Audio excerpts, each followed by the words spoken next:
La batalla por Jersón, en el sur de Ucrania, parece estar llegando a un momento crítico. Esta ciudad ha estado bajo control ruso prácticamente durante los 8 meses de guerra, pero ahora las tropas ucranianas amenazan con inmovilizar a las tropas del Kremlin a la orilla este del río Dnieper. Según el Estado Mayor ucraniano, las fuerzas rusas se habrían retirado completamente de los pueblos de Chkalov y Shaligne, en el oeste del Oblast de Jersón. El alto mando ucraniano también asegura que las autoridades nombradas por Moscú estarían deportando a la fuerza a la población ucraniana de la zona, bajo lo que estarían llamando una evacuación de emergencia. Reporteros del grupo público de France Television han seguido a personas que se reunían para cruzar el río Dnieper. El coche, las cosas de toda la vida, no queda nada, decía esta mujer a los reporteros franceses. La mayoría de entrevistados dicen que apoyan a Rusia y que no fueron obligados a abandonar Jersón. En Kharkov algunas calles han quedado sumidas en la oscuridad tras los ataques rusos en la infraestructura energética. Las autoridades se apresuran a reparar las instalaciones destruidas, mientras los civiles buscan alternativas para seguir viviendo a medida que se acerca el invierno. Andrei Ovcharenko explica las consecuencias de estos cortes eléctricos. Cuando se corta la electricidad, no todas las tiendas funcionan. Las que funcionan son solo las que aceptan dinero en efectivo y las que tienen un generador personal. El presidente ucraniano Volodymyr Zelensky ha pedido a los ucranianos que limiten el uso de la electricidad para acostumbrarse a la nueva estrategia del ejército ruso de atacar las principales redes eléctricas del país. Rusia fortifica sus posiciones con trincheras como esta y defensas antiataque para impedir o al menos retrasar los contraataques de Ucrania. Según la inteligencia británica, los mercenarios del grupo Wagner han empezado a cavar una línea defensiva de más de 200 kilómetros en Donetsk y Lugansk y también dentro de su propio territorio. Algunos expertos creen que podría significar que Moscú está pasando a una fase defensiva. No se conocen de nada, pero todos han seguido la llamada que les ha hecho por Telegram la ONG District Foundation. Su misión hoy es reconstruir una casa en Kuhari, un pueblo de la periferia de Kiev que quedó totalmente destrozado los primeros días de la guerra. Oleksiy coordina la operación. Ha pasado de ser entrenador personal a ayudar, nos dice, de la forma que sabe. Los ladrillos que están enteros los volvemos a usar para construir los muros nuevos. Los que están rotos se pueden usar quizá para el suelo. Por eso los tiran uno a uno.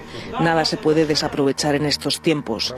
A este hombre lo han suspendido como presentador del canal estatal ruso Russia Today. Durante una entrevista afirmó que los niños ucranianos que ven a los rusos como ocupantes deberían ahogarse en el río o arder dentro de una cabaña. Hoy se ha disculpado por esas palabras, lo ha hecho en una red social.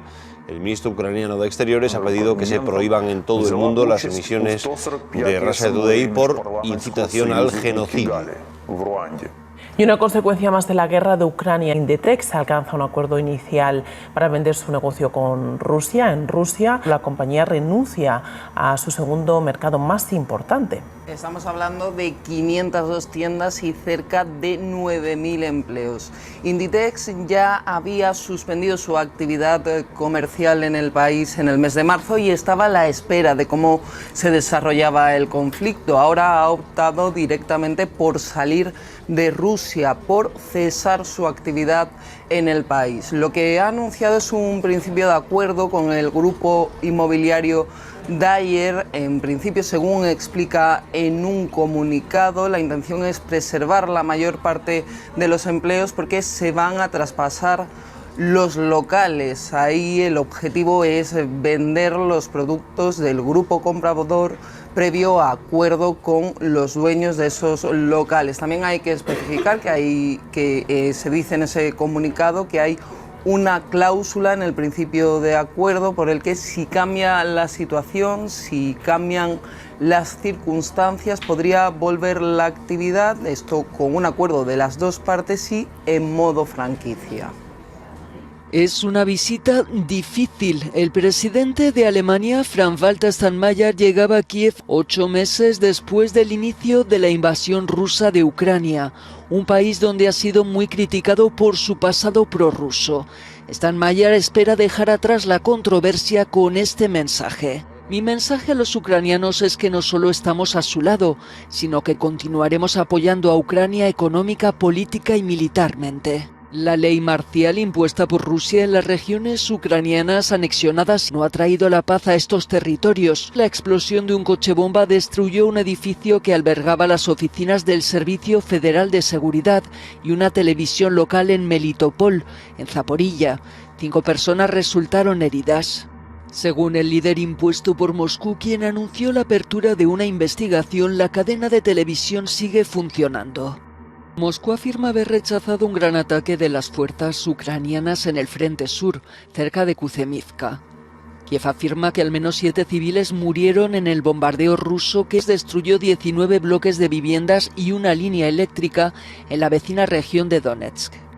Mientras tanto, la vida sigue siendo cada vez más precaria en gran parte del país. En Mykolaiv, no lejos de la línea del frente, en la cercana ciudad de Jersón, los ciudadanos hacen cola a diario para conseguir comida y agua potable.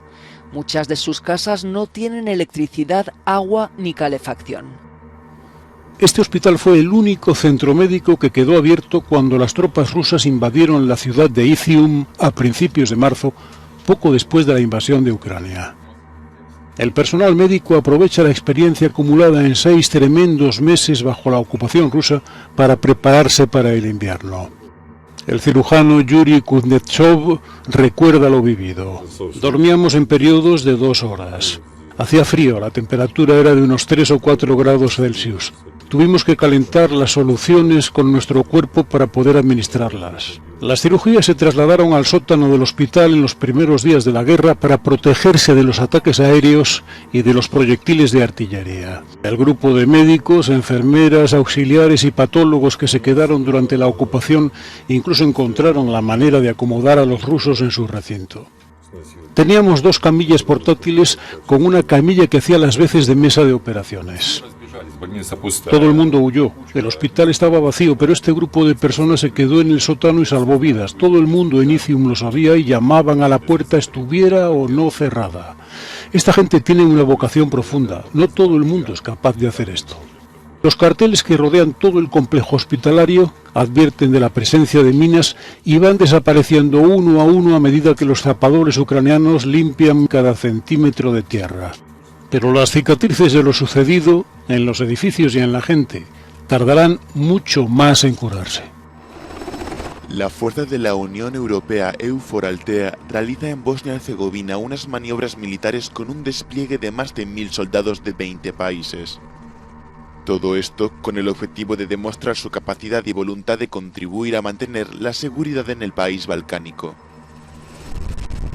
Los ejercicios, denominados Respuesta Rápida 2022, transcurren en colaboración con las Fuerzas Armadas de Bosnia-Herzegovina y con las comunidades locales. Ogeli Baltat, miembro de la delegación de la UE en Bosnia, ha recalcado el compromiso con la unidad del país. Estos ejercicios demostrarán la determinación de la Unión Europea de potenciar sus fuerzas, en el marco de operaciones con equipos de reserva de los Estados miembros de la UE y de la OTAN. De este modo subraya el compromiso inequívoco de la UE con la soberanía, la unidad y la integridad territorial de Bosnia y Herzegovina. La operación Althea lleva activa en el país desde 2004, cuando reemplazó a la misión de paz de la OTAN, SFOR, para supervisar el aspecto militar del Acuerdo de Paz de Dayton, que en 1995 puso fin a la guerra civil bosnia.